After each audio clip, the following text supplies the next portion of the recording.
राधे राधे दोस्तों, आज हम आपको सुनाएंगे एक बेटा और उसकी सौतेली माँ की कहानी। अगर आप हमारे चैनल पर नए हैं तो प्लीज़ हमारे चैनल को सब्सक्राइब करें, वीडियो को लाइक करें और शेयर करें। गौरी शंकर अपनी सौतेली माँ और पिता के साथ रहता था। गौरी शंकर बकरियां चराता था। उसकी सौतेली माँ गौरी को बिल्कुल भी पसंद नहीं करती थी।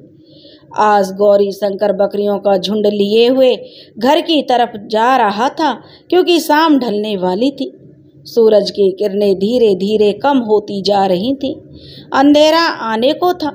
गौरी शंकर जल्दी से जल्दी बकरियों की गिनती शुरू कर देता है। अगर एक भी बकरी घट गई तो अम्मा मुझे मार के खा जाएगी, एक दिन का खाना मुझे नहीं देगी। गौरी शंकर अपने आप से ही बोले जा रहा था। गौरी शंकर के पास कुल 33 बकरियां थीं। बकरियों को चराने वाले और भी कई लोग थे जो एक साथ एक ही जगह पर बकरियों को चराते थे ताकि कोई भी बकरी पास के जंगल में न भटक जाए। गौरी शंकर का घर आते ही उसकी अम्मा जोर जोर से चिल्लाने लगी, अरे इतनी देर तू कहाँ लगा के आया है कलमुहे? मैंने तुझे कितनी बार समझाया है, अंधेरा होने से पहले घर आ जाया कर। एक भी बकरी घट गई तो तुम्हें एक दिन का खाना भी नसीब नहीं होगा। और उसकी अम्मा बकरियों की गिनती करना शुरू कर देती है और कहती है चलो पूरी हो गई। उसकी अम्मा की जान में जान आई कि चलो बकरियां पूरी हैं। गौरी शंकर अपनी अम्मा से बोल पड़ा, हो गई ना अब तसल्ली पूरी? अब तो कल का खाना मेरे नसीब में है ना अम्मा? उसकी अम्मा डराने वाली नज़रों से उसकी तरफ देखती है। गौरी शंकर कुछ नहीं बोल पाता और हाथ पैर धोने के लिए नल की तरफ चला जाता है। गौरी शंकर की माँ को मरे हुए 10 साल बीत गए। उस समय गौरी शंकर एक दिन का था, तभी उसकी माँ मर गई थी। गांव की महिलाएं गौरी शंकर को बताती हैं, गौरी जब तू एक दिन का था तभी तुम्हारी माँ चल बसी थी। तुम्हारे पिता इसका कारण तुम्हें मानता है। तब जाकर उसके पिता गुस्से में कुछ दिन बाद ही गौरी शंकर के लिए सौतेली माँ ले आया था। गौरी शंकर के पिता भी भेड़ बकरियों को चराया करते थे और जंगलों से लकड़ियों को काटकर जो सिर पर रखकर लाते थे और उन्हें बेचकर ही उनका खाना बन पाता था। थोड़ी बहुत उसके पास खेती थी। उसके पिता थोड़ी सी अनाज भी उगा लिया करते थे। घर गृहस्थी किसी तरह से चल जाती थी। लेकिन गौरी के पिताजी लकड़ियां काटते वक्त एक दिन नीचे गिर गए। नीचे गिर जाने के कारण उनके दोनों पैर अपाहिज हो गए। अब तो वो खटिया पर से ही किसी तरह से उठ पाते हैं। घर की सारी जिम्मेदारी अब गौरी शंकर के ऊपर आ गई। फिर भी उसे सौतेली माँ जो प्यार नहीं करती और बार बार डांट डपट देती है। घर का लिए खर्चा चलाना और सौतेले भाई बहन को गोद में खिलाना, यह सारी जिम्मेदारी गौरी शंकर के ऊपर आ गई है। रात में खाने में उसे जली हुई 2 रोटियां और नमक के साथ मिर्च दी जाती है। बाकी बची रोटियों को सौतेली माँ अपने 2 बेटियां और 1 बेटे को खिला देती है। बिछावन पर जाते ही गौरी शंकर अपनी माँ के बारे में सोचने लगता है, अगर आज मेरी माँ जिंदा होती तो मुझे इतना काम नहीं करना पड़ता। सारी बंदोबस्त मेरी माँ कर देती और खाना भी मेरे लिए अच्छा बनाती। इस तरह से उसे कब नींद आ गई गौरी शंकर को पता ही नहीं चला। सुबह होते ही गौरी शंकर दोपहर का खाना लिए बकरियों को लेकर चल पड़ा। सुबह का नाश्ता उसे जंगल में से ही कुछ तोड़कर खाना होता था। 2 घंटे का सफ़र और चिलचिलाती धूप की छाँव की तलाश में वह कोई पेड़ तलाशने लग जाता था कि कोई पेड़ कहीं दिख जाए तो थोड़ी देर बैठ लूँ और इस धूप से थोड़ा छुटकारा मिल जाए। पास में ही बरगद का एक पेड़ गौरी शंकर को दिखाई दिया। गौरी शंकर वहां जाकर के बैठ गया और अपनी बकरियों की निगरानी वह वहीं बैठकर करने लगा। पेड़ों की ठंडी हवा से कब उसकी नींद आ गई उसे पता ही नहीं लगा। जब वह जागा तो सामने एक बूढ़ी औरत को देखकर आश्चर्यचकित हो गया। बूढ़ी अम्मा कह रही थी, बेटा थोड़ा पानी मिलेगा, कब से प्यास लगी है। इस वीरानी जगह में कहीं कोई दिखाई नहीं पड़ रहा, एक तुम ही दिखाई दिए हो। उस बूढ़ी औरत की आवाज़ गौरी शंकर के कानों में सुनाई दे रही थी। गौरी शंकर कुछ कह पाता इससे पहले ही वह बूढ़ी औरत उससे पानी भरी बोतल लेकर सारे पानी को एक ही बार में गटक गई। अब जाकर प्यास बुझी और बुढ़िया बोली। गौरी शंकर उस बुढ़िया से पूछता है, बुढ़ी माँ, इतनी धूप में आप यहाँ क्या कर रही हो? वह बूढ़ी औरत उसके प्रश्नों का जवाब नहीं देकर उसकी तरफ देखती है और उसे अच्छी अच्छी मिठाइयाँ खाने के लिए देती है।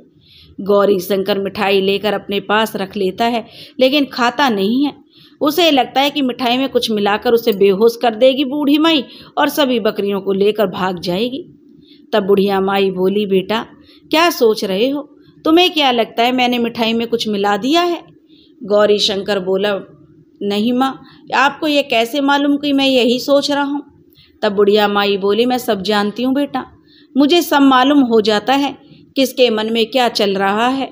मैं यह भी जानती हूँ कि तुम्हारी सौतेली माँ तुम्हें खाने के लिए पेट भर खाना नहीं देती, घर का सारा काम तुमसे करवाती है और हमेशा तुम्हें डांटती रहती है। गौरी शंकर ने आश्चर्य से बुढ़िया की तरफ देखने लगा, जैसे पूछ रहा हो कि बुढ़िया माई तुम कौन हो? लंबी सांस लेते हुए बुढ़िया माई कहती है, क्या बताऊं बेटा, मैं भी तुम्हारी तरह छाया की तलाश में इस पेड़ के नीचे आ बैठी थी। उसने मुझे लालच दिया और मैं उस लालच में फंस गई। तब से आज तक मैं यहीं पर हूँ, जाने कब मुझे इस जगह से मुक्ति मिलेगी। कुछ पल शांत रहते हुए वह कहती है, तुम मुझे रोज एक बोतल पानी लाकर देना, मैं तुझे रोज ऐसे ही मीठे मीठे पकवान और मिठाइयाँ खिलाऊंगी।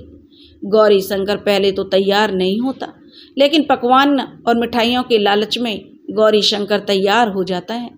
बुढ़िया माई की एक शर्त होती है, वह गौरी शंकर से कहती है कि वह इस बात की चर्चा किसी के पास नहीं करेगा, नहीं तो बुढ़िया माई कभी भी उसके पास नहीं आएगी। गौरी शंकर बुढ़िया माई की इस शर्त को मान लेता है। हर रोज की तरह वह अपनी बकरियों को लेकर उसी जगह चला जाता है और साथ में बुढ़िया के कहे अनुसार एक बोतल पानी भी ले जाता है। गौरी शंकर एक दिन बुढ़िया माई से पूछता है, बुढ़िया माई तुम रोज रोज हमसे पानी मंगवा कर पीती हो, पास के गांव में क्यों नहीं चली जाती हो? तब बुढ़िया माई जवाब देती है, बेटा मैं ऐसा नहीं कर सकती, क्योंकि इस बरगद के पेड़ को छोड़कर मैं कहीं नहीं जा सकती जब तक कोई नेक दिल वाला इंसान मेरी सहायता नहीं करेगा। गौरी शंकर पूछता है, बुढ़िया माई कैसी सहायता? तब बुढ़िया माई कहती है, अभी रहने दो बेटा, जब सही समय आएगा तो मैं तुझे बता दूंगी। तब गौरी शंकर कहता है कि कोई बात नहीं मैया, जब तुम्हें सहायता की आवश्यकता हो तो मुझे बताना।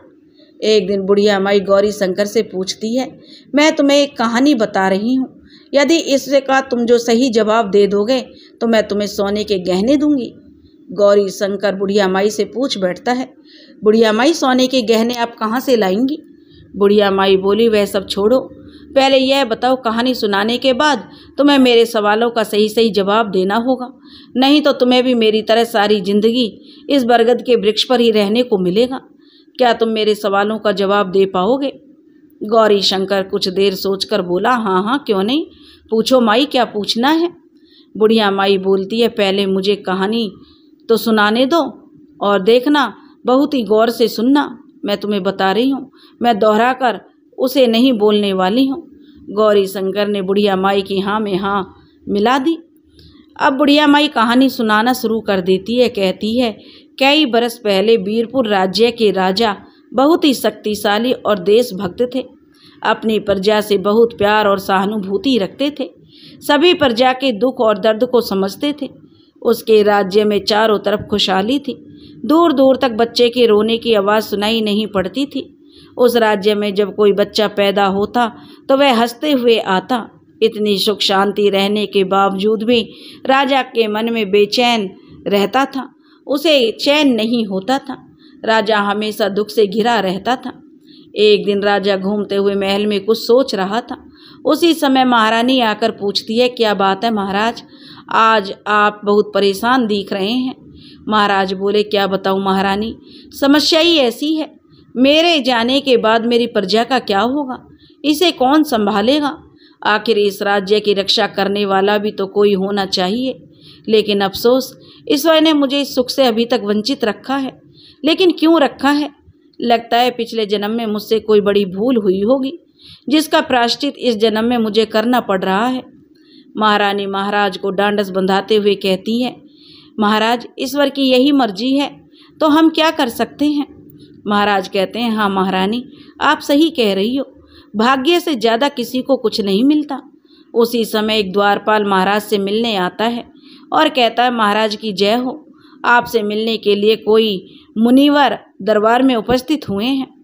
महाराज कहते हैं, ठीक है जाओ उसे बोलो और आसन ग्रहण करने के लिए, और महाराज जो उसे आज्ञा देते हैं कि उनका आदर सत्कार करो। महात्मा जी राजा को देखकर पूछते हैं, हे राजन तुम्हारे मुखमंडल पर परेशानी की लकीरें साफ साफ हमें दिखाई दे रही हैं। राज्य में इतनी सुख और सुविधा होने के बावजूद तुम्हारे मुखमंडल पर ऐसी लकीरों का रहना शुभ नहीं है। बोलो राजन तुम्हें क्या परेशानी है। राजा कुछ सोचकर महात्मा को जवाब देता है, कहता है, हे मुनिवर मेरी परेशानी का राज आपसे छुपा नहीं है। आप तो महाज्ञानी हैं, तपस्वी हैं, आप तो सब जानते हैं मेरी कोई संतान नहीं है। इतने बड़े राज्य की रक्षा करने के लिए, इसे संभालने के लिए संतान की जरूरत पड़ेगी। लंबी सांस लेते हुए राजा अफसोस के साथ जो बोल पड़ा, हे मुनिवर जो मुझे अभी तक नसीब नहीं हुआ आप ही इसका कोई उपाय बताइए। महात्मा जी कुछ सोचकर राजा से कहते हैं, हे राजन दक्षिण दिशा में चंद्रगिरी पहाड़ी नामक गुफा में तुम्हें एक चुड़ैल मिलेगी जो कभी मेरी हिरण्या नामक शिष्या हुआ करती थी। देखने में वह बहुत ही खूबसूरत थी, किसी को भी अपने मोह जाल में फंसाकर अपने शैतान के सामने उसकी बलि दे देती थी। उसके खराब आचरण के कारण मैंने उसे बदसूरत होने का श्राप दे दिया और अपनी कुटिया से बाहर कर दिया। उसने शैतान को खुश करके उससे बहुत सारी शक्तियाँ अर्जित कर लीं। उसने मेरे कई शिष्यों को मार दिया। तो राजन उसके सिर का एक बाल मुझे चाहिए, तो मैं तुम्हें संतान होने का गूढ़ रहस्य बता दूंगा। एक बाल ही क्यों, राजा पूछने लगा। मुनिवर उसका एक बाल ही क्यों, उसका सिर ही मैं आपको ला कर दे दूंगा। तब मुनिवर कहते हैं, नहीं राजन ऐसी भूल कभी मत करना। उसके शरीर का एक रक्त की एक बूंद भी नीचे गिरना तुम्हारी मौत का कारण बन सकती है। उसका सिर्फ हमें सिर का एक बाल चाहिए जो तुम्हें लाना होगा। और महात्मा जी जाते जाते एक चीज़ और बोलते गया कि राजन याद रखना वह बहुत ही मायावी है, किसी का भी रूप धारण कर सकती है। राजा ने अपने सैनिकों के साथ दक्षिण दिशा की तरफ प्रस्थान किया। कई जगहों से गुजरते हुए राजा उस पहाड़ी तक पहुंच जाता है। राजा अपने सैनिकों को आदेश देता है, इस पहाड़ी पर देखो कहाँ पर गुफा है। महात्मा ने तो हमें इसी पहाड़ी के अंदर गुफा होने की बात बताई थी। सैनिक राजा के आदेश का पालन करके गुफा खोजने के लिए आगे बढ़ जाते हैं। गुफा के मिलते ही राजा अपने सेनापति को पत्थर से बना हुआ गेट हटाने को कहता है। राजा का सेनापति गेट हटाने की कोशिश करता है पत्थर को, तो अपने और सैनिकों के साथ गुफा के दरवाजे पर जो पत्थर था उसे हटाता है, लेकिन दरवाज़ा नहीं खुलता। राजा यह देखकर सेनापति से कहता है, इसे खोलने का तरीका यहीं कहीं होना चाहिए। सब ढूंढने लग जाते हैं। एक चक्र आकार का झाड़ी में छिपा हुआ मिलता है और एक सैनिक के घुमाते ही दरवाज़ा अपने आप खुलने लगता है। राजा सेनापति सहित उस गुफा में प्रवेश कर जाता है। अंदर का नज़ारा देखकर राजा की आंखें आश्चर्यचकित हो जाती हैं। उसे लगता है कि ऐसा महल तो मेरा भी नहीं है, और अंदर जाने पर उसे जेल में बंद कई सैनिकों और औरतों को देखता है। सभी को वह बाहर निकालता है और जाने के लिए कहता है और आगे बढ़ता जाता है, और तो अपनी पत्नी को जेल में बंद देखता है। रानी महाराज को देखकर कहती है, महाराज आप यहाँ। महाराज उत्तर देता, महारानी तुम यहाँ कैसे। महारानी जवाब देती है, आपके जाने के तुरंत बाद एक औरत आई मुझसे मिलने के लिए। मेरी दासी उन्हें यह कहकर मेरे पास ले आई कि वह संतान होने की हमें एक उपाय बताएगी। उसने मुझे आंख बंद करने के लिए कहा। जो ही मैंने अपनी आंखें बंद की उसने मेरे सिर पर हाथ रख दिया। आंख खुलते ही मैं अपने आप को इस फाटक के अंदर जो कैद पाई। मुझे विश्वास नहीं होता महाराज आप यहाँ हैं। मैं तो धन्य हो गई आपको देखकर महाराज। यह कहकर महारानी महाराजा के गले लिपट जाती है। महाराज भी उसे अपने गले से लगा लेते हैं। देखते ही देखते महारानी एक राक्षसी की तरह दिखने लगती है और राजा को पकड़कर कैद करना चाहती है। राजा इतना शक्तिशाली था कि उसकी पकड़ में नहीं आता और उससे युद्ध करने लगता है। राक्षसी मायावी होने के कारण दोनों का युद्ध भयंकर होता है। एक सैनिक राजा को युद्ध में हारता देखकर चुड़ैल पर अपने भाले से प्रहार करता है। चुड़ैल का एक बूंद खून धरती पर गिरते ही वह सैनिक जलकर भस्म हो जाता है। सभी सैनिक देखकर पीछे हटने लगते हैं। राजा मौका देखकर चुड़ैल के सिर का एक बाल उखाड़ लेता है और अपने सैनिकों को आदेश देता है कि इस गुफा से आदमियों को लेकर फौरन बाहर निकल जाओ। सभी सैनिक गुफा के बाहर आ जाते हैं। कुछ देर बाद राजा और सेनापति भी बाहर आ जाते हैं और दरवाजे को बंद कर देते हैं। राजा सिर का बाल अपने राज्य में आते ही उस सन्यासी को दे देता है। सन्यासी राजा को संतान होने का गूढ़ रहस्य बताता है। कुछ दिन पश्चात महारानी को एक संतान की उत्पत्ति होती है। पूरे राज्य में खुशियां मनाई जाती है। घी के दिए जलाए जाते हैं। सभी देशवासियों को भोजन खिलाया जाता है। तभी सन्यासी आता है और राजा को झुककर प्रणाम करता है और कहता है कि महाराज, कहते हैं कि आइए मुनिवर, यहाँ पर आप विराजमान कीजिए, आसन ग्रहण कीजिए मुनिवर। तो मुनिवर राजा से कहता है कि आने वाले भविष्य में तुम्हारी संतान देश की रक्षा करने में अपने प्राणों की आहुति देगी। वह शक्तिशाली होगा, एक योद्धा की तरह युद्ध में विजय प्राप्त करेगा। और यहीं पर कहानी समाप्त हो जाती है। बुढ़िया गौरी शंकर से सवाल करती है, इस कहानी में किसको किससे फ़ायदा हुआ? गौरी शंकर कुछ सोचकर बोलता है, अपने फ़ायदे के लिए सन्यासी राजा के पास गया, उसे चुड़ैल का एक बाल लाने को कहा ताकि उसके शिष्य को चुड़ैल नहीं मार सके। दूसरा फ़ायदा राजा को हुआ, सन्यासी से राजा के कोई संतान नहीं थी। सन्यासी के कारण राजा को संतान की प्राप्ति हुई। बुढ़िया गौरी शंकर से खुश होकर उसे सोने के आभूषण देती है। गौरी शंकर आभूषण लेने से मना करता है और कहता है, आभूषण लेकर अगर मैं घर जाऊंगा तो मेरी माँ पूछेगी कहाँ से लाए हो, तो मैं क्या जवाब दूंगा? तब बुढ़िया माई बोलती है, तुमने मेरे प्रश्नों का सही जवाब दिया, कुछ ना कुछ तो लेना ही होगा। गौरी शंकर सोचकर बोलता है, अगर देना ही चाहती हो तो मुझे मेरी अपनी माँ से मिला दो। बुढ़िया माई कहती है, ठीक है, लेकिन तुम्हें ज़्यादा समय नहीं मिलेगा। बुढ़िया माई बोलकर कुछ मंत्र का जाप करती है। उसकी माँ गौरी शंकर की माँ सामने प्रकट हो जाती है। गौरी शंकर उससे ढेर सारी बातें करता है। उसकी माँ भी उसके साथ हंस हंस कर बातें करती है। दोनों को बातें करते देखकर बुढ़िया माई बहुत ही खुश होती है और वातावरण में जो विलीन हो जाती है। सूरज के ढलते ही गौरी शंकर घर आता है। उसकी सौतेली माँ बकरियों की गिनती शुरू कर देती है। गौरी शंकर अपनी सौतेली माँ से बात नहीं करता और चुपचाप खाना खाकर सोने के लिए चला जाता है। अपनी अम्मा के बारे में सोच सोचकर गौरी शंकर करवटें बदलकर मुस्कुराता है और फिर धीरे धीरे सुबह हो जाती है। गौरी शंकर सुबह बकरियों को लेकर जाने की तैयारी करने लगता है। तभी उसके पिता उसे पुकारते हैं, बेटा गौरी इधर आना। तो गौरी कहता है, जी पिताजी मैं अभी आया। गौरी शंकर अपने पिता के पास जाता है। तब गौरी शंकर के पिता कहते हैं, बेटा मेरी वजह से तुम्हारे बचपन की खुशियाँ चली गईं।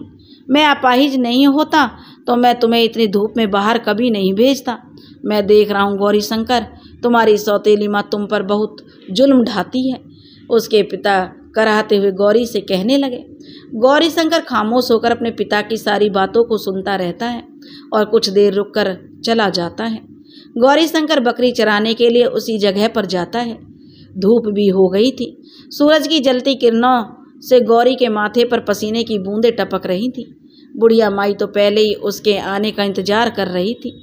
बुढ़िया माई बोली, आओ गौरी शंकर आओ, यहाँ पर बैठो, पानी लाए हो मेरे लिए? गौरी शंकर पानी निकाल कर बुढ़िया माई को दे देता है। बुढ़िया माई एक ही घूंट में सारा पानी पी जाती है।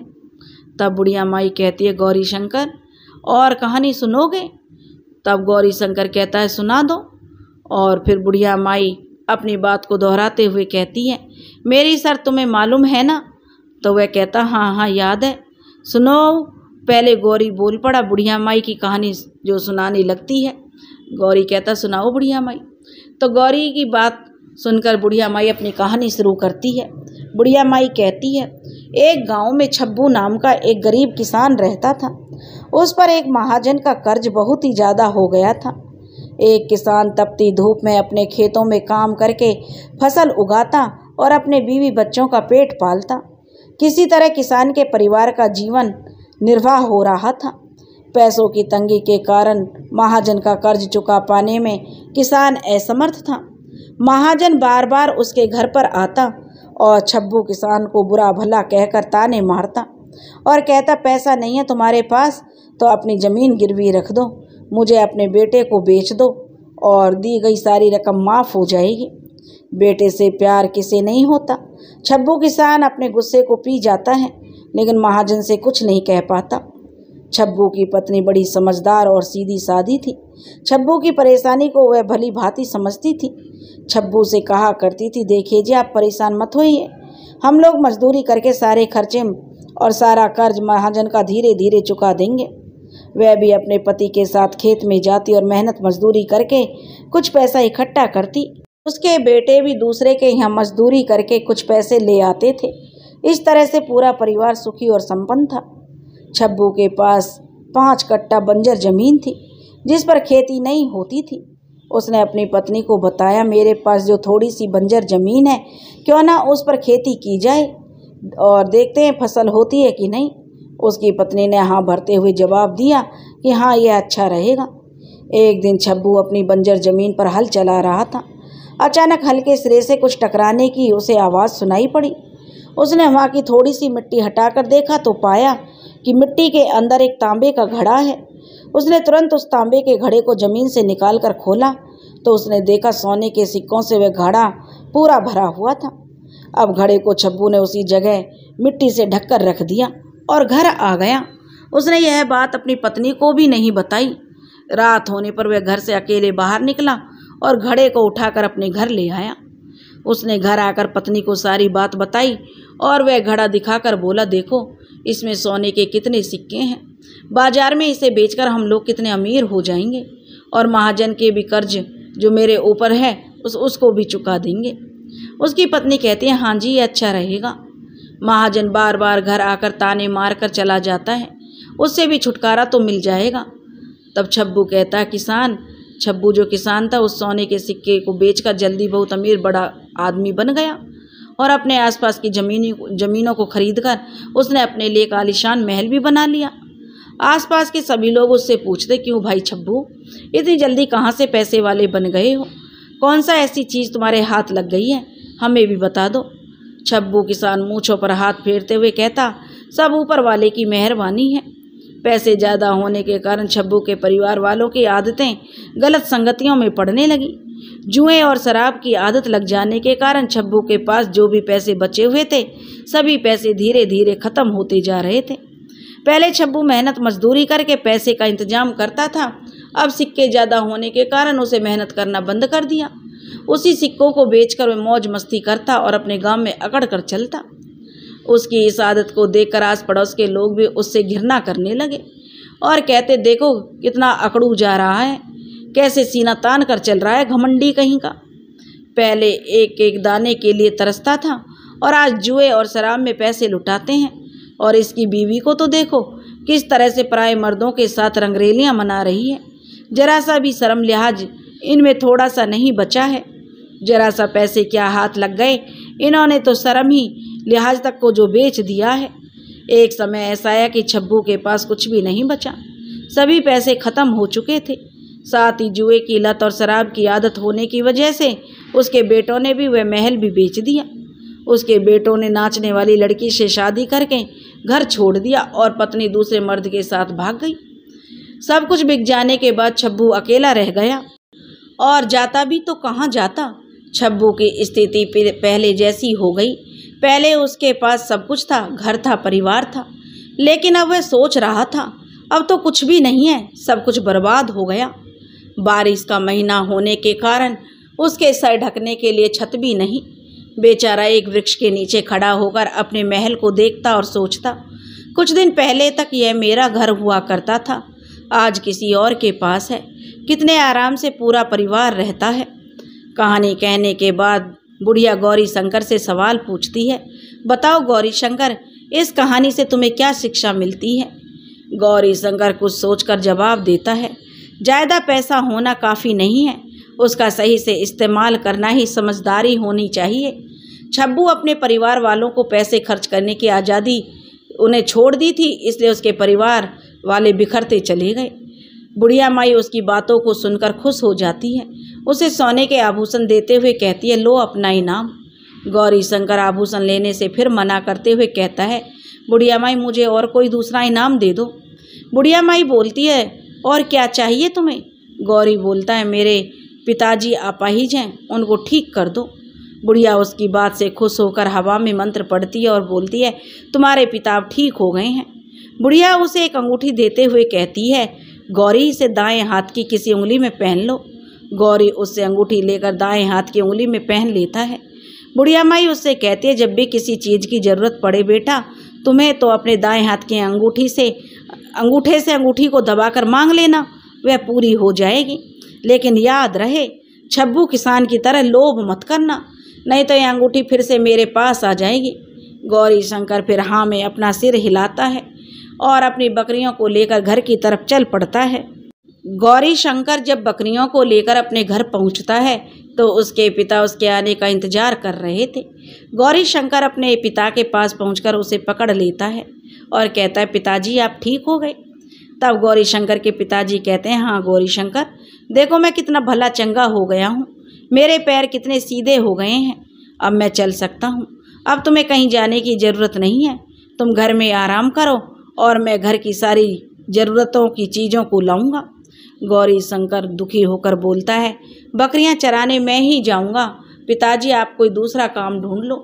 उसके पिताजी उसे समझाते हुए कहते हैं, बेटा तुम्हारी उम्र अभी काम करने की नहीं है और घर में भी तो बहुत सारा काम है, तुम इसे ही कर लेना, बाकी बाहर की सारी काम मैं करूंगा, बाहर की जिम्मेदारियां मेरी हैं। इतने दिनों से तुम घर के लिए, अपने पिता के लिए और अपने भाई बहन के लिए कितना कुछ किया है, अब तो मैं कितना अच्छा और स्वस्थ हो गया हूँ, फिर तुम क्यों काम करना चाहते हो? तुम्हें कुछ करने की ज़रूरत नहीं है बेटा। इतना कहकर उसके पिता बाहर चले जाते हैं। गौरी शंकर को घर के कामों में मन नहीं लगता, वह बार बार उसी बुढ़िया के बारे में सोचता है। एक दिन मौका पाकर वह बुढ़िया से मिलने चला जाता है। वहाँ पहुँचने पर वह बुढ़िया माई उसे कहीं नहीं दिखाई देती तो वह उसे पुकारने लगता है, बूढ़ी अम्मा, बूढ़ी माई कहाँ हो तुम? देखो आज मैं तुमसे मिलने आया हूँ। लेकिन बूढ़ी माई उसे कहीं दिखाई नहीं देती है। कुछ देर आराम करने के बाद गौरी शंकर फिर से घर की तरफ चल पड़ता है और अपने द्वारा लाए गए पानी की बोतल को वहीं छोड़ देता है। तभी उसे पीछे से आवाज़ आती है, गौरी, ओ गौरी, किधर चल दिए? गौरी शंकर पीछे मुड़कर देखता है तो बुढ़िया पानी को पी रही होती है। गौरी दौड़कर उसके पास पहुंच जाता है और कहता है, कितना इंतजार करवाया है बूढ़ी अम्मा आपने, इधर किधर चली गई थी तुम? कितना परेशान हो गया था मैं। गौरी हाँफते हुए बुढ़िया से कहने लगता है। बुढ़िया बोलती है, तूने भी तुम हमें बहुत परेशान किया है, कितने दिनों के बाद मिलने आए हो तुम, और तुम्हारी बकरियां किधर हैं? गौरी शंकर कहता है, पिताजी मुझे अब काम पर नहीं आने देते बुढ़िया माई, वो कहते हैं घर में रहकर आराम करो, घर के सारे काम वही करते हैं, मैं बस घर में पड़ा रहता हूँ। अब तुम ही बताओ बुढ़िया माई, मैं आपसे मिलने कैसे आऊँ? तुम तो कहती थी कि मैं दूसरे की मन की बात जान लेती हूँ, फिर हमसे क्यों पूछ रही हो? तो बुढ़िया माई कहती है, चलो आओ बैठो गौरी, मैं तुम्हें एक कहानी और सुनाती हूँ। गौरी शंकर बोलता है, नहीं बूढ़ी अम्मा, मुझे जल्दी घर जाना है, पिताजी आएंगे तो मुझे ना देखकर डांटेंगे, अब मैं घर जा रहा हूँ। तब बुढ़िया माई कहती है, बैठो तो सही गौरी। बुढ़िया गौरी का हाथ पकड़कर बोलती है, तुझे कोई कुछ नहीं कहेगा, तुम्हारे पिता के घर आते ही तुम घर पहुँच जाओगे, उनके आने से पहले। आज मैं तुम्हें एक लक्कड़हारे की कहानी सुनाती हूँ गौरी। तब वह कहता, नहीं अम्मा, मुझे उसकी कहानी नहीं सुननी, तुम अपने बारे में कुछ बताओ ना अम्मा, इतनी दूर इस वीराने में कैसे आ गई? तब बुढ़िया माई कहती है, तो सुनो, मैं अपने बारे में ही तुम्हें बता रही हूँ। वह बूढ़ी औरत अपने बारे में कहानी सुनाने लगती है। कहती है, मैं एक धनवान परिवार में जो जन्मी थी, मेरी हवेली यहाँ से 50 किलोमीटर दूर है। उस गांव के लोग और उसके आसपास के सभी लोग मेरी हवेली को धनपत राय की हवेली के नाम से पुकारते थे। मेरे बाबा धनपत राय के पास पैसों की कोई कमी नहीं थी।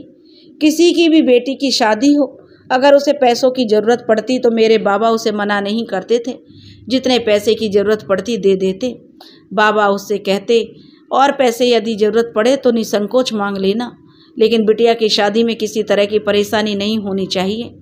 धनपत राय उस गांव के मशहूर व्यक्ति थे। बहुत बड़ी हवेली थी, उनकी नौकर चाकर भरे पड़े थे। मेरे यहाँ पर जमींदार होने की वजह से मेरे बाबा की इज्जत उस गांव में बहुत ज़्यादा थी। बारिश नहीं होने की वजह से अनाज नहीं होता था, तो मेरे बाबा गांव के सभी लोगों को अनाज बांट दिया करते थे। मेरे चचेरे ताऊजी गोविंदनाथ बहुत ही घमंडी और तंत्र मंत्र की साधना में लीन रहते थे। लोगों से जबरदस्ती करके उनके खेतों से अनाज अपने घर ले आते, जो नहीं देते उन्हें मार देते। धनपत राय उससे कहते, ऐसा क्यों करते हो गोविंदनाथ? आखिर कब तक इन लोगों पर जुल्म ढाओगे? अब बस भी करो, ऊपर वाला तुम्हें कभी माफ़ नहीं करेगा। वो जो सब देख रहा है, तुम्हारे सभी कर्मों की सजा एक साथ देगा। ऊपर वाला तो गोविंद जी कहते कि ऊपर वाला तो मुझे जब सजा देंगे, पहले अपनी सोचो धनपत राय। मैं जो सजा तुम्हें दूंगा, यहाँ के पूरे गांव वाले देखेंगे। गोविंदनाथ समझाने पर बहुत गुस्से में हो जाता था और मेरे पिता को धमकी देकर चला गया। मेरे ताऊजी के पास एक अघोड़ी आया करता था। ताऊजी ने उसकी बहुत देखभाल की तो उसने बोला, गोविंद, तुमने मुझे अपनी कीमती समय देकर हमें खुश कर दिया है। तुम मेरी प्रशंसा के लायक हो, बताओ मुझसे क्या चाहिए? गोविंद के मन में तो यही चल रहा था। तुरंत बोल बैठा, मेरे भाई का इस गांव में बहुत इज्जत है, लोग उसे देवता की तरह पूजते हैं। कोई उपाय करके उसे इस गांव से निकाल दीजिए। अघोरी बोल पड़ा, अरे मूर्ख, तूने मांगा भी तो अपने परिवार की बर्बादी के लिए। तनिक भी तुझे लज्जा नाम की कोई चीज़ नहीं है। अपनों के लिए तो लोग जान दे देते हैं, उनकी रक्षा करने में तनिक भी नहीं हिचकिचाते, और तू अपनों की ही। तब भाई ही भाई का दुश्मन था। वह तो तुम पर अपनी जान लुटाता है गोविंद, और तुम उसे बर्बाद करने में लगे हो। उसके इस उग्र रूप को देखकर गोविंदनाथ डर से थर थर काँपने लगा। कहने लगा अघोरी से कि मुझे माफ़ कर दीजिए गुरुवर, मुझसे बहुत बड़ी भूल हो गई। मैंने उसकी बातों को बीच में काटते हुए अघोरी बोल पड़ा, तुमने हमसे जो मांगा उसे मैं पूरा कर दूंगा। इसके लिए तुम्हें एक काम करना होगा। गोविंद हाथ जोड़कर बोला, कौन सा काम गुरुदेव? तो अघोरी बोला, तुम्हारे भाई जिससे बहुत ज़्यादा प्यार करता है उसकी बलि देनी होगी। गोविंदनाथ सोच में पड़ गया, बोला, गुरुदेव कोई और उपाय नहीं है? तो एक ही उपाय है गोविंदनाथ। अघोरी बोला, यदि तुम चाहते हो कि ऐसा हो तो तुम्हें बलि देनी ही पड़ेगी। इतना कहकर अघोरी चला गया। अब गोविंद सोच में पड़ गया और इधर उधर घूमकर धीरे धीरे बोल रहा था, क्या करूं, कुछ समझ में नहीं आता। इतने देर में ललिता वहाँ आ गई या कोई अनर्थ हो गया? आप इतने परेशान क्यों देख रहे हैं अनीता? वह कहने लगा, नहीं है अनीता, ऐसा कुछ नहीं है, अनर्थ तो होने वाला है। अनीता बोली, कैसे अनर्थ? वह बोला, मैं कुछ समझा नहीं। और अनीता जो आश्चर्य से पूछती है, अनीता गोविंद जी की पत्नी थी। तब गोविंद जी कहते हैं, मैं अपने गुरुवर से मिला तो जानती हो अनीता उसने क्या कहा? तो अनीता कहने लगी, मुझे क्या मालूम, मैं तो वहाँ थी नहीं। तब वह कहता है, गोविंद गुरुदेव बोल रहे थे कि भाई साहब के जो सबसे करीबी हैं उसकी बलि देनी होगी। तो अनीता कहने लगी, अब आखिर माजरा क्या है, क्यों बलि दी जाएगी? तो गोविंद प्यार से ललिता के कंधे पर हाथ रखता है और कहता है, सुनो अनीता, भाई साहब की तरक्की को देखकर, उसकी सुख समृद्धि को देखकर मुझे रहा नहीं जाता। लगता है जैसे उसी की बर्बादी से मैं अपने आप को संतुष्ट कर पाऊंगा और उनके विनाश से मेरी खुशियों की शुरुआत है। तब अनीता कहती है, भाई साहब की बर्बादी, यहाँ तक तो सब ठीक है, लेकिन बलि देने की बात यह जायज़ नहीं है। आखिर क्यों दी जाएगी बलि? तब गोविंद कहता, उसकी बर्बादी का संबंधी बलि के साथ है। गुरुदेव ऐसा कह रहे थे, अगर भाई साहब की बर्बादी चाहते हो तो उसके सबसे करीबी जिससे वे बहुत ज़्यादा प्यार करते हो उसकी बलि देनी होगी। तब अनीता कहती है, भाई साहब की सबसे प्यारी और करीबी तो उनकी बेटी छाया है, जिससे वे बहुत ज़्यादा प्यार करते हैं। गुरुदेव के अनुसार छाया की बलि? तब गोविंद जी कहते हैं, हाँ ललिता, हाँ। गोविंद जी बोल पड़े। अनीता बोली, सुनिए नाथ, ऐसा मत कीजिए, आप तो देखते ही हैं आपकी कितनी इज्जत करती है, वो आपसे कितना प्यार करती है, हमेशा ताऊ जी की रट लगाती रहती है। गोविंद बोला, मैं मानता हूँ अनीता, लेकिन कोई और रास्ता नहीं है। गुरुदेव से एक बार और पूछ लीजिए। अनीता कहने लगी, कोई और रास्ता निकल आए? तो गोविंद कहता, ठीक है, मैं कोशिश करता हूँ, जाकर मिलता हूँ गुरुदेव से और अंत में गुरुदेव से मिलने के लिए गोविंद चल पड़ता है। उधर अघोरी अपनी गुफा में ध्यान मगन अवस्था में समाधि लगाकर बैठा हुआ था। अघोरी के चेले अग्नि कुंड में होम की लकड़ियों की आहुति दे रहे थे। गुरुदेव कितनी देर में ध्यान से उठेंगे गोविंदनाथ, उनमें से एक चेले से पूछने लगा। तो वह चेला बोला, मालूम नहीं, 2 दिन से ऐसे ही बैठे हुए हैं। तो गोविंद बोला, ठीक है। और यह कहकर वह जाने लगा तो पीछे से आवाज़ आती है, ठहरो गोविंद, मैंने तुम्हें जो उपाय बताया था सारा इंतजाम कर लिया। अघोरी पूछता है। तो गोविंद कहता है, नहीं गुरुदेव, और कोई दूसरा उपाय हो तो बताइए। अघोरी कहता, अरे मूर्ख, और कोई उपाय रहता तो मैं तुम्हें बताने में मुझे क्या परेशानी होती। एक ही उपाय है, अपना मकसद तुम्हें पूरा करना है तो मेरी बातों पर अमल करो और मैंने जो कहा है उसे जल्दी पूरा कर, क्योंकि अमावस्या की रात आने वाली है। अघोरी इतना कहकर ध्यान मुद्रा में लीन हो गया और मन ही मन मुस्कुराने लगा, क्योंकि उसे अपना काम बनते हुए नजर आ रहा था। अमावस्या की रात बलि देने के लिए उसे कन्या चाहिए थी। उसके बाद गोविंद अपने घर पर घिनौनी योजना बनाने की शुरुआत कर देता है। वह किसी तरह बहला फुसला कर छाया को अपने घर बुलाता है। कहता है, छाया बेटी, मैं एक अघोरी से मिला। उसने मुझे भाई साहब की बीमारी के इलाज के बारे में बताया। उसने मुझे कुछ जड़ी बूटियों के संबंध में बोलकर कहा, यह जड़ी बूटी उसी के हाथ में दूंगा जिससे भाई साहब बहुत प्यार करते हैं, वही उसको खिलाएगी तो भाई साहब ठीक हो जाएंगे। इतना कहकर गोविंद छाया की तरफ देखने लगा। छाया गोविंद के पास जाकर कहने लगी, हम चलेंगे अघोरी के पास ताऊ जी। गोविंद खुश होते हुए कहता, मैं जानता था तुम अपने पिताजी से बहुत प्रेम करती हो, उनको बचाने के लिए मेरे साथ चलने को तैयार हो जाओगी। छाया पूछती है, कब चलना है ताऊ जी? तब गोविंद कहता है, मैं गुरुदेव से पूछकर तुम्हें खबर भेजता हूँ। गोविंद छाया को अघोरी की गुफा में लेकर जाता है। अघोरी ध्यान मुद्रा में आसन लगाकर बैठा था। तब वह कहता है, देख लो छाया, यही है गुरुदेव। गोविंद बोला, और पहुँचते हुए अघोरी बाबा सभी विद्या में निपुण हैं, यही अब हमारे भाई साहब को ठीक करने में मेरी मदद करेंगे। गुफा बहुत ही डरावनी है ताऊ जी, छाया कहने लगी। तो गोविंद बोला, तुम पहली बार आई हो ना छाया, इसलिए तुम्हें डरावनी दिख रही है। और हंसते हुए गोविंद कहता है, मैं तो हमेशा यहाँ आता रहता हूँ बिटिया। छाया कहते हैं, आपने कभी बताया नहीं इस बारे में। तब तक अघोरी ध्यान मुद्रा से जागृत हो जाता है और मुस्कुराते हुए गोविंद की तरफ देखता है और अपने चेलों को इशारों से सभी व्यवस्था करने को कहता है। अघोरी गोविंद की तरफ देखते हुए कहता है, कन्या को मेरे पास ले आओ गोविंद। गोविंद उसे अघोरी के पास ले जाता है और कहता है, प्रणाम गुरुदेव। जो छाया भी प्रणाम करती है। तो अघोरी कहता है, खुश रहो, आओ बिटिया मेरे सामने बैठ जाओ। छाया उनके पास सामने बैठ जाती है। अघोरी उसके माथे पर हाथ रखकर कुछ मंत्र पढ़ता है। छाया बेहोश होकर नीचे गिर पड़ती है। उसके बाद छाया की बलि शैतान के सामने चढ़ा दी जाती है। यह देख गोविंद को पहले तो बहुत दुख होता है, लेकिन इस बात की खुशी भी कि उसका काम बन गया। तो अघोरी कहता है, सुनो गोविंद, मैंने तो तुम्हारा काम कर दिया, लेकिन अब एक बात को हमेशा याद रखना, इसके जले हुए कुछ अंश को तांबे के बर्तन में करके अपने घर में रख लेना। और इस चीज़ का अभी तुम्हें याद होना चाहिए, हमेशा याद रखना कि उस अंश को कभी भी पानी में विसर्जन मत करना। अगर ऐसा कभी हुआ तो ये फिर दोबारा जन्म ले लेगी और तुम्हारी मृत्यु का कारण भी बन सकती है। तब गोविंद कहता, ठीक है गुरुदेव, मैं इस बात को हमेशा याद रखूँगा। तब अघोरी कहता है, एक बात और, ये ताबीज़ भी ले जाओ, सूर्यास्त होते ही अपने हाथ पर बांध लेना, तुम्हारे और तुम्हारे परिवार की रक्षा करेगा। गोविंद कहता, जी गुरुदेव, और वह चला जाता है। धनपत राय उधर बेटी के नहीं मिलने से गम से परेशान हो जाते हैं। उसे ये सब जगह खोज खबर करता है, सभी रिश्तेदारों से पूछता है, गांव के चप्पे चप्पे में अपनी बेटी को तलाश करता है। गांव वाले भी जो छाया को खोज रहे थे, धनपत राय की मदद कर रहे थे। बेटी के गम में परेशान होकर धनपत राय भी एक दिन स्वर्गवासी हो जाता है। उसकी पूरी संपत्ति गोविंद जो हड़प लेता है।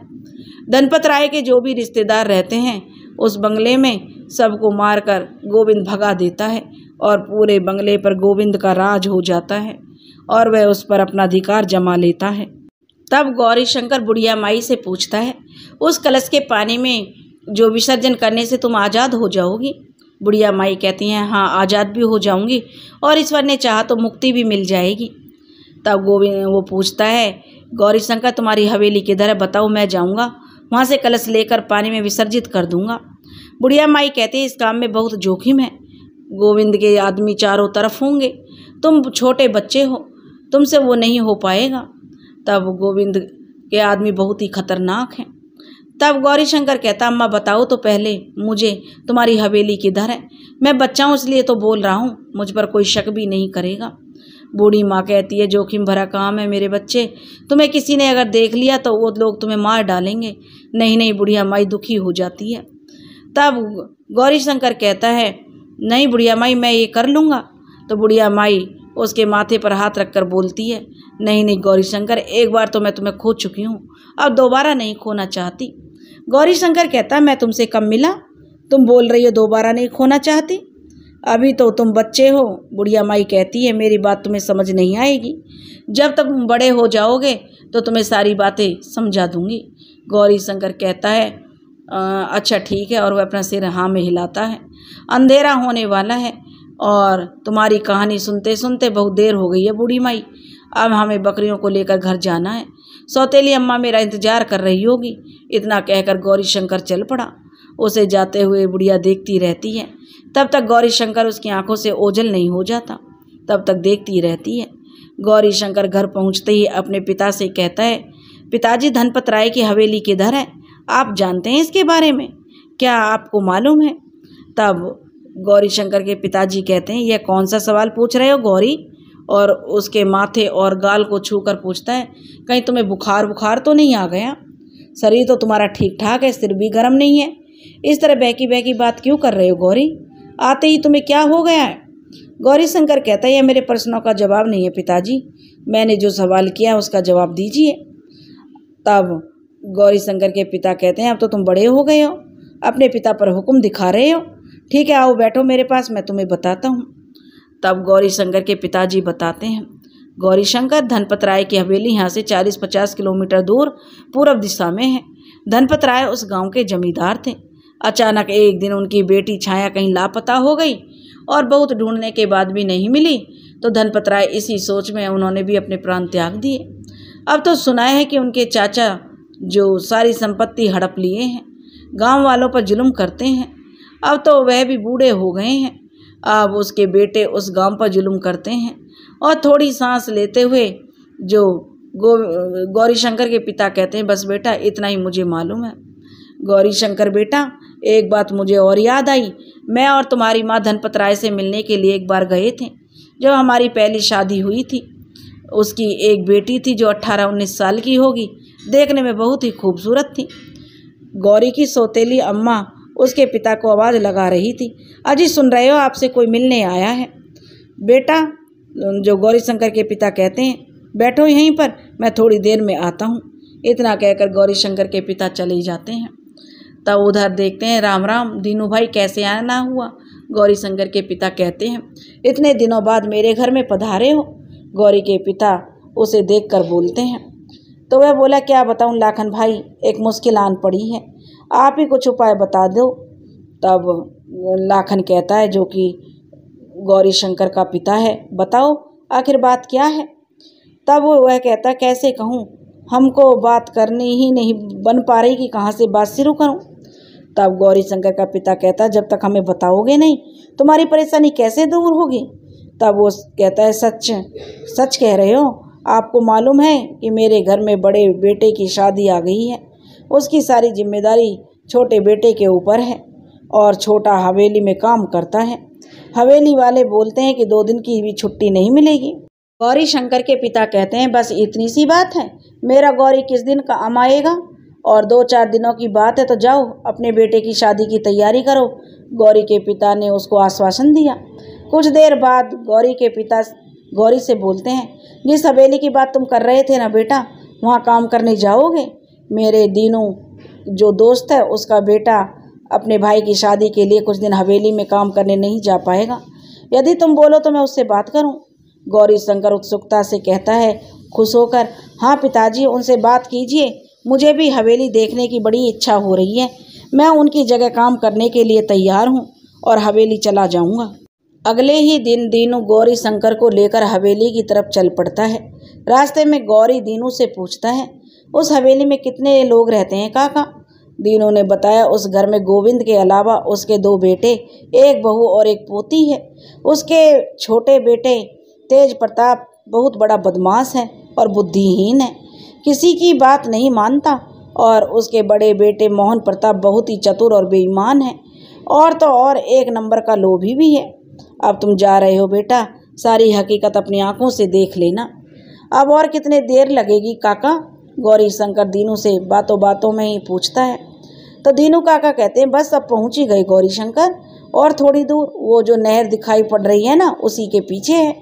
हवेली में तुम्हें ज़्यादा काम करने की ज़रूरत नहीं है गौरी शंकर, दीनू उसे समझाने लगा, क्योंकि हवेली में बहुत सारे नौकर चाकर हैं उसके यहाँ। बस तुम्हें गायों और भैंसों को चारा खिलाना है और उन्हीं की देखभाल करना है। इतना काम तो तुमसे हो जाएगा ना गौरी शंकर? गौरी शंकर कहता हाँ दीनू काका, क्यों नहीं, मैंने तो अपने घरों में बहुत काम किए हैं, अपनी बकरियों को भी तो मैं ही चराने ले जाता था। गौरी शंकर बहुत ही उत्सुकता से बोल रहा था। एक और बात कह देता हूँ, दीनू बोला। गौरी, उसके बेटों से बचकर रहना बेटा, जितना कहें उतना सुन लेना, कुछ कहें करने को तो वह भी कर लेना, ज़्यादा बातें मत बनाना।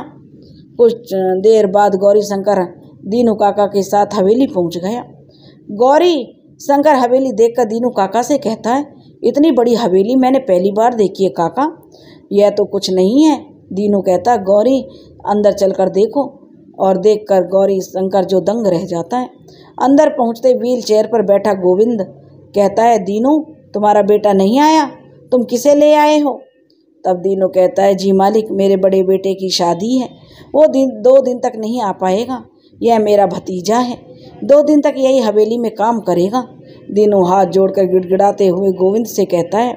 तो गोविंद कहता है अच्छा ठीक है, इस लड़के को सारी बातें समझा दिया ना? गोविंद गौरी की तरफ इशारा करते हुए कहता। तो दीनू बोला जी मालिक, मैंने इसे सारी बातें समझा दी हैं। तो गोविंद कहता ठीक है, इसे ले जाओ और उस जगह दिखा दो। तब दीनू कहता ठीक है मालिक। इतना कहकर दीनू गौरी शंकर को अपने साथ ले जाता है। गौरी शंकर को सभी जगह दिखाने के बाद दीनू काका बोला देखो गौरी, अब मैं जा रहा हूँ, मुझे अपने घर पर बहुत सारे काम बाकी हैं, उसे करना है। अब तुझे सारी बातें मैंने बता दी हैं और समझा दी हैं, बस 2 दिन की बात है, मन लगाकर यहाँ काम करना और ज़्यादा बहस किसी से मत करना। तुम यहाँ के लोग जो ना बहुत बुरे हैं, तुम संभल कर रहना। गौरी शंकर अपना सर खुजलाते हुए दीनू काका के जाने के लिए कह देता है। दोपहर का समय था, घर के सभी सदस्य अपने अपने कमरे में आराम कर रहे थे। गौरी शंकर गायों और भैंसों को चारा खिलाकर खुद आराम करने के लिए एक चारपाई पर लेट गया, लेकिन उसे अचानक याद आया मुझे तो यहाँ अपना मकसद पूरा करना है, ऐसे लेटे रहने से समय बीतता जाएगा और मुझे खाली हाथ लौटना पड़ेगा।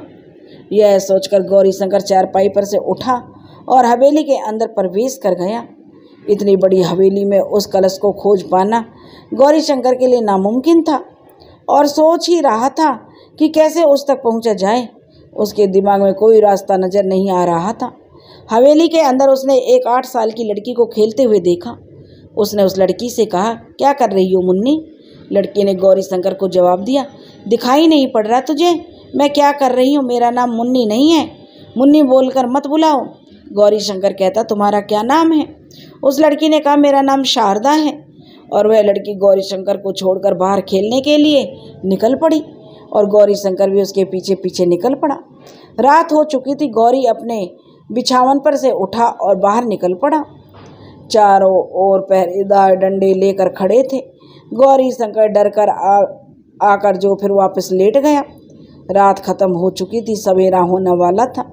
गौरी शंकर की नींद खुली तो उसने सोचा अब तो अंतिम दिन ही बचा हुआ है, आज कुछ ऐसा वैसा नहीं करूँगा, फटाफट वह सारे काम निपटा लेता है।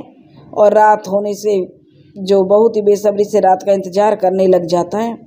पहरेदार आने के पहले उसने गायों को भैंसों को खाना खिलाया और चुपके से हवेली के अंदर प्रवेश कर गया और छुपकर कहीं एक कोने में बैठ गया। जब सभी लोग अपने अपने कमरे में सोने के लिए चले गए तो गौरी शंकर बाहर आया और उसने अपनी उंगली में पहनी हुई अंगूठी से कहा मुझे उस जगह ले चलो अंगूठी जहाँ पर छाया की रखी हुई अस्थि वाली कलश विराजमान है। उस अंगूठी से एक प्रकाश निकला और उस दिशा की ओर गौरी शंकर चल पड़ा। दरवाजे पर ताले लगे हुए थे। वह फिर से अंगूठी से कहने लगा मुझे अंदर जाना है, और वह ताला अपने आप खुल गया।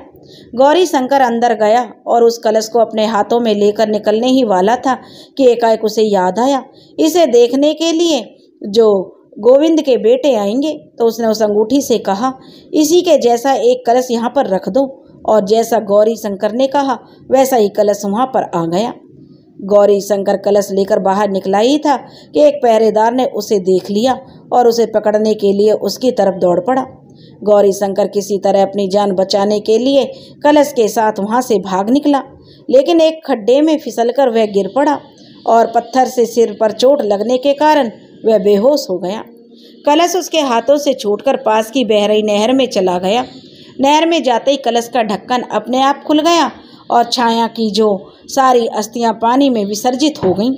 उधर सुबह जब गोविंद को इसकी जानकारी मिली तो वह सबसे पहले उस कलश को ही देखने गया। खिड़की से झांक कर देखा तो वह कलश वहीं पर रखी हुई थी। गोविंद उस पहरेदार को बुलाकर पूछा, उस लड़के के हाथ में क्या था?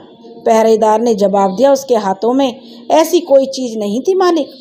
तो गोविंद कहता, तो वह यहाँ से भागा क्यों? तब वह कहता है, पहरेदार मालिक मुझे नहीं मालूम। और गोविंद फिर कहता है, चाय देते हुए गोविंदनाथ की बहू बोली, छोड़िए ना बाबूजी, बच्चा था, घर की याद आ गई होगी, रात में ही निकल पड़ा। गोविंद बोला, ठीक कहती हो बहू। कुछ सोचकर गोविंद भी बहू को देखकर उसकी हाँ में हाँ मिलाने लगा। सुबह जब गौरी शंकर को होश आया तो उसने कलश को खोजना शुरू किया। इधर उधर ढूंढने के बाद भी उसे कलश नहीं मिला तो वह दुखी होकर चल पड़ा। उसने घोड़े गाड़ी वाले को रोककर उस पर वह बैठ गया और सोचने लगा, अब बूढ़ी अम्मा को मुक्ति कैसे मिलेगी? मैं उसके लिए एक काम भी ठीक से नहीं कर पाया। कितने अच्छे मौके मिले थे, हमने वो भी गंवा दिए। कई घंटे चलने के बाद गौरी शंकर घोड़ी गाड़ी से उतरकर उसी वृक्ष की तरफ पैदल चल पड़ा। दोपहर होने वाली थी, उसे भूख भी लग गई थी, लेकिन इन्हीं विचारों में खोए हुए वह आगे बढ़ता जा रहा था। बूढ़ी माँ को मैं क्या जवाब दूंगा, वह मुझसे पूछेंगी तो। गौरी शंकर उसी बरगद के नीचे जाकर बैठ गया और बुढ़िया माई का इंतजार करने लगा। गौरी शंकर बूढ़ी अम्मा को आवाज़ देने लगा, बूढ़ी अम्मा किधर हो? देखो तुम्हारा काम मैं नहीं कर पाया, मुझे माफ़ कर दो। कलश लेकर तो माँ मैं भाग गया था, लेकिन उसके पहरेदार ने मुझे देख लिया, अब मैं वहाँ जा भी नहीं सकता। और सिसकियाँ मारकर गौरी शंकर रोने लगा। दोपहर से शाम हो गई लेकिन बूढ़ी अम्मा नहीं आई। गौरी शंकर को लगा कि बूढ़ी अम्मा मुझसे नाराज़ हो गई है, इसलिए नहीं आई। गौरी शंकर उठा और जाने लगा। सहसा उसकी नज़र वहाँ पर रखी हुई सोने के गहनों पर पड़ी। उसने सोने के गहनों को उठाया और कहा, अब बूढ़ी माँ मैं इसे लेकर क्या करूँगा? पिताजी पूछेंगे तो मैं क्या जवाब दूँगा? उसने वहीं वृक्ष के नीचे ज़मीन में खड्डा खोदकर सभी गहनों को मिट्टी से ढकने ही वाला था कि उसकी नज़र उंगली में पहनी हुई अंगूठी पर भी पड़ी। उसने सोचा, अब इस अंगूठी को अपने पास रखकर मैं क्या करूँगा, और अब तो यह मेरे किसी काम के लिए भी नहीं है। उसने वह अंगूठी भी उस खड्डे में डालकर मिट्टी से ढक दी और अपने घर की तरफ चल पड़ा। जाते हुए भी वह पीछे मुड़ मुड़ कर देखता जाता कि कहीं बूढ़ी अम्मा पीछे से हमें बुला तो नहीं रही। कलश में रखी हुई छाया की अस्थि जब पानी में विसर्जित हुई तो उसी क्षण बुढ़िया वृक्ष से जो हवा में विलुप्त हो गई और किसी दूसरे गांव में उसका फिर से पुनर्जन्म हो गया। धीरे धीरे समय बीतता चला गया। अब गौरी शंकर 30 साल का हो गया था। एक लड़की वाले गौरी शंकर को देखने आए। उसके पिताजी गौरी शंकर को पुकार रहे थे, गौरी किधर चला गया? लड़की वाले कब से तुम्हारे इंतजार में बैठे हुए हैं, इतनी उम्र हो गई है, बुढ़ापे में शादी करेगा क्या तुम?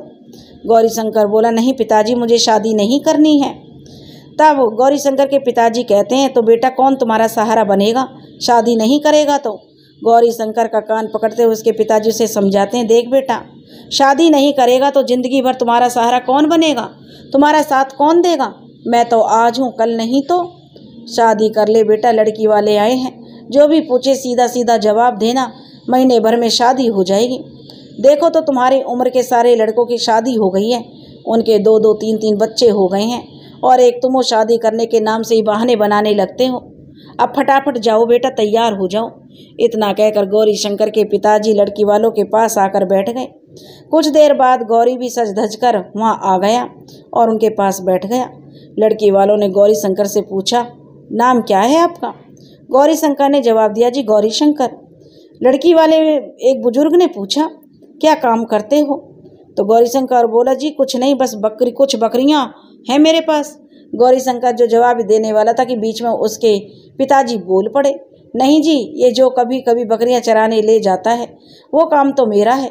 मेरे पास जो ज़मीन है ना, गौरी शंकर उसी पर खेती करता है। लड़की वालों ने कहा ठीक है, तो रिश्ता पक्का समझें, अगले महीने तक तारीख निकलवा लेंगे। उन लोगों के जाने के बाद गौरी शंकर के पिताजी गौरी शंकर को डांटते हुए कहते हैं, मैंने तुमसे कहा था ना ज़्यादा बात नहीं करना, लेकिन तू माने तब ना। इस बार तुम्हारा कोई बहाना नहीं चलेगा गौरी शंकर, कितनी मुश्किल से एक लड़की वाले को बुला कर लाया हूँ। गौरी शंकर के पिताजी बड़े दुखी हुए और कहने लगे, इस बार नहीं हुआ तो मैं कुछ नहीं कर पाऊंगा गौरी शंकर, तुम्हारी जो मर्जी है सो करना। अब मैं थक गया हूँ, तुम्हारी शादी कराते कराते मैं परेशान हो गया हूँ, अब मुझसे और नहीं होगा। गौरी शंकर चुपचाप अपने पिता की बातों को ध्यान से सुनता रहा। आधी रात बीत चुकी थी। गौरी शंकर बाहर खटिया पर सोया हुआ था। अचानक उसके पास एक लड़की आई जो बहुत ही खूबसूरत और आकर्षक थी। उसने गौरी शंकर को जगाते हुए कहा, गौरी देखो, मैं फिर से तुम्हारे पास आ गई हूँ। गौरी शंकर नींद में ही जो सोया हुआ था वह लड़की उसे हाथ पकड़कर उठाती है, लेकिन गौरी शंकर की नींद नहीं खुलती क्योंकि वह तो बेहोशी की निद्रा में सोया हुआ था। तब वह लड़की कहती है, जग जाओ ना गौरी, इतने भी निष्ठुर मत बनो तुम। गौरी शंकर जब नींद से जागा तो सचमुच में गौरी को देखकर मुस्कुरा रही थी। गौरी शंकर डरते हुए उससे पूछता, कौन हो तुम और इतनी रात को मेरे पास क्यों आई? उसने कहा, तुमसे ही मिलने आई हूँ गौरी शंकर, तुमने तो हमें भुला ही दिया। कितने बरस हो गए, एक बार भी तुमने हमें याद नहीं किया। मैं तुझे लेने आई हूँ। और वह गौरी शंकर का हाथ पकड़ते हुए बोली, चलो मेरे साथ। गौरी शंकर जोर जोर से बोलने लगा, छोड़ो हमें, कहीं नहीं जाना हमें तुम्हारे साथ, हाथ छोड़ो हमारा। लेकिन वह लड़की जबरदस्ती गौरी शंकर का हाथ अपने हाथ में पकड़कर अपने साथ ले जाने लगी। अब गौरी शंकर की जोर जोर की आवाज़ें सुनकर उसके पिताजी दौड़ते हुए आए और बोले, क्या हुआ गौरी शंकर, इतना शोर क्यों मचा रहे हो? गौरी शंकर की जब नींद खुली तो देखा उसके पिताजी उसका हाथ पकड़कर कह रहे थे, आंखें खोलो गौरी शंकर, न जाने नींद में तुम क्या देख लेते हो, आधी रात हो चुकी है, क्या सोने भी नहीं दोगे अब हमें? गौरी शंकर को मानो उस लड़की का नशा छा गया हो। वह कुछ पल के लिए जागा और फिर सो गया। तू तो सो गया, अब मुझे नींद नहीं आएगी, गौरी शंकर के पिताजी कहने लगे। कहता हूँ शादी करके घर बसा ले, लेकिन मेरी बात तो सुनता कहाँ है। और गौरी शंकर के पिताजी भी फिर सोने चले गए, लेकिन उसकी आंखों में तो नींद अब कोसों दूर चली गई थी। उसने कई सालों पहले वाली यह बात किया कि अब गौरी शंकर जब अपनी माँ के पेट में था, उसकी माँ अपने पेट पर मिट्टी के घड़े को लेकर आ रही थी और अचानक वह फिसलकर जमीन पर गिर पड़ी। गौरी के पिताजी दौड़कर आए और कहने लगे, मैंने तुम्हें कितना समझाया है, काम मत किया कर, लेकिन तुमों की समझती नहीं हो। उसे उठाकर खटिए पर लेटाते हुए गौरी शंकर के पिताजी गुस्सा करने लगे। अब से तू कुछ नहीं करेगी, मैं आज ही ताई को खबर भिजवा कर बुला लेता हूँ। अब वह समय आ गया है जब गौरी पैदा होने वाला था। गौरी शंकर की माँ करहा रही थी, चिल्ला रही थी। उसकी ताई गौरी के पिताजी के पास आकर बोली, गौरी जल्दी से ना वैद्य को बुला लाओ, हमसे अब नहीं हो रहा है। गौरी शंकर के पिताजी वैद्य को बुला कर लाए तो गौरी शंकर की माँ इस जहाँ को छोड़कर सदा के लिए चली गई, उसे अकेला छोड़कर। उसने गौरी शंकर को गोद में उठाया तो उसकी अंतर आत्मा से आवाज आई, तेरे कारण ही इस दुनिया को छोड़कर गई है वो। मैं तुझे कभी अपने पास नहीं रखूँगा, मैं तुझे कभी वो प्यार नहीं दूंगा जिसका तू हकदार है। सुबह होने वाली थी। गौरी शंकर के पिताजी उठकर बैठ गए और उसने एक पल गौरी की तरफ देखा। वह अभी भी गहरी नींद में सो रहा था। गौरी शंकर के पिताजी अपने अतीत को याद कर रहे थे। सुबह हो गई थी। चिड़ियों की चहकने की आवाज़ें सुनाई देने लगीं। आसपास के घरों में बर्तनों के खटकने की आवाज़ें सुनाई देने लगीं। गौरी शंकर को नींद में वही अनजान लड़की आवाज़ दे रही थी, उठो गौरी शंकर, कितनी देर तक सोएगा, सुबह हो गई है, देखो सूरज की किरणें भी अभी निकलकर रोशनी फैलाने वाली हैं। सारे लोग जगकर खेतों की ओर निकल पड़े हैं। तुम कब आओगे मेरे पास? कब से तुम्हारे लिए मैं बरगद के वृक्ष के नीचे तुम्हारे आने का इंतजार कर रही हूँ। गौरी शंकर उस सपने में देखता है वही पुरानी वाली वृक्ष, बरगद वाली, जहाँ बरसों पहले बुढ़िया से मिला करता था। गौरी शंकर कई वर्षों से उस वृक्ष के पास नहीं जा सका क्योंकि उसके जाने की हिम्मत नहीं हुई। जब से उसने जो वादा उस बुढ़िया माई से किया था वह नहीं निभा पाया। वह जगह पूरा का पूरा बदला हुआ सा दिख रहा था। वही बंजर और वीराना पहले से ज्यादा और उससे भी ज्यादा डरावना, ऊबड़ खाबड़ जमीनें, किसी के आने की आहट जो सपने में उसे लगातार सुनाई दे रही थी। लेकिन फिर भी वह लड़की की आवाज़ उसके कानों में आ रही थी, आ जाओ गौरी शंकर, आ जाओ, कब से तुम्हारे लिए मैं बैठी हुई हूँ, तुम्हारे इंतजार में। गौरी शंकर की नींद खुली तो सामने देखा उसके पिताजी जो हंसिए से घास काट रहे थे। गौरी शंकर उठकर बैठ गया और सपने में देखकर जो सोचने लगा, ये कौन सा सपना मैं देख रहा था, वह भी इतने दिनों बाद, जिसे मैं कब का भूल चुका था। आज वही फिर से देखने को मिला है, क्या कोई बात तो नहीं है? वह कुछ सोचते हुए गौरी मुस्कुराता हुआ, मन में कुछ सवाल उठने लगे उसके। देखने में कितनी खूबसूरत लड़की थी।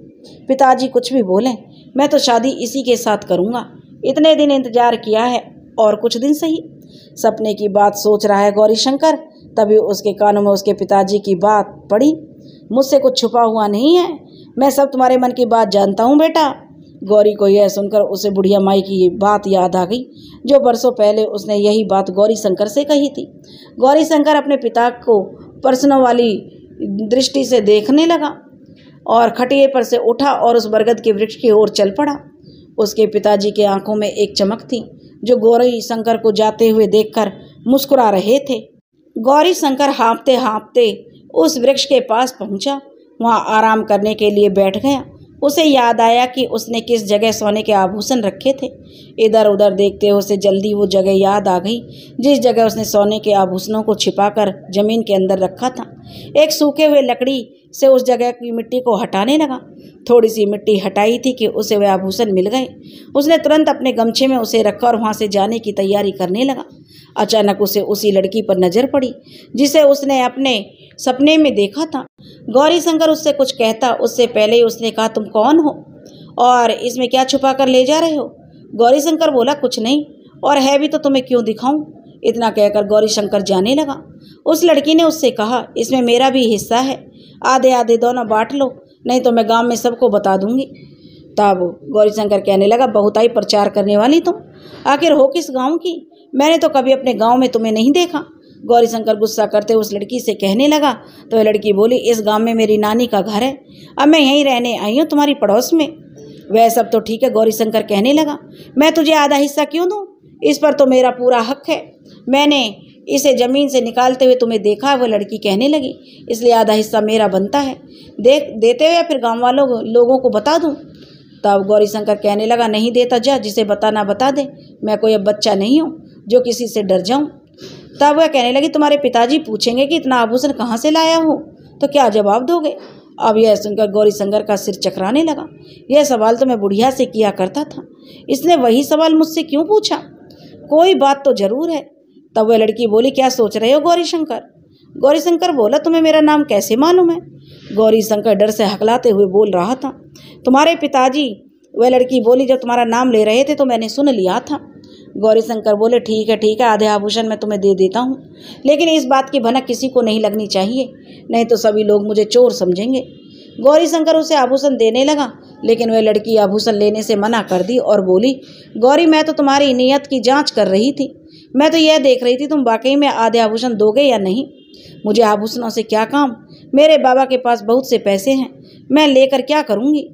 तुम ही सभी आभूषण अपने पास रख लो और पास के गांव में एक दुकान है, उसमें बेच देना, बहुत सारे पैसे इनके तुम्हें मिल जाएंगे, और तुम कहो तो मैं भी तुम्हारे साथ चलूं।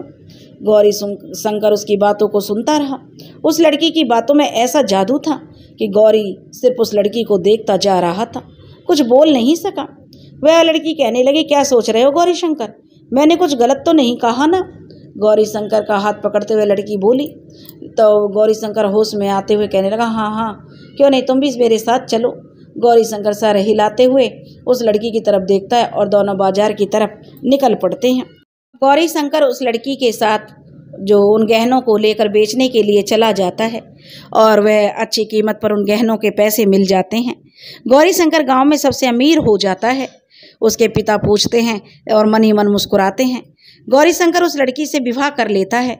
तब वह लड़की कहती है कि मैं वही बुढ़िया हूँ जिसकी मुक्ति तुमने कराई थी, और पूर्व जन्म में यह मेरा पूर्व जन्म है, और मैं तुम्हें दिली दिल पाने की कोशिश करती थी, और मैंने आज तुम्हें पूर्ण रूप से पा लिया है। दोनों की शादी हो जाती है और हंसी खुशी अपना निर्वाह करने लगते हैं, और कुछ दिनों के बाद उनके घर में एक बेटे का जन्म होता है। और दोनों पति पत्नी अपने बच्चे के साथ और अपने पिता के साथ बहुत खुशी खुशी रहते हैं। गौरी शंकर के जो सौतेले बहन भाई थे उनकी भी गौरी शंकर बहुत अच्छे से देखभाल करता था। उनकी भी शादी हो जाती है। गौरी शंकर की सौतेली माँ का स्वर्गवास हो गया था। गौरी शंकर ने अपने सौतेले भाई बहनों को बहुत प्यार दिया था। उन्हें कभी एहसास नहीं होने दिया कि वह उनका सौतेला भाई है और अपने पिता की बहुत सेवा किया करता था। दोस्तों, अगर आपको ये कहानी पसंद आई हो तो प्लीज़ हमारे चैनल को सब्सक्राइब करें, वीडियो को लाइक करें और शेयर करें। राधे राधे।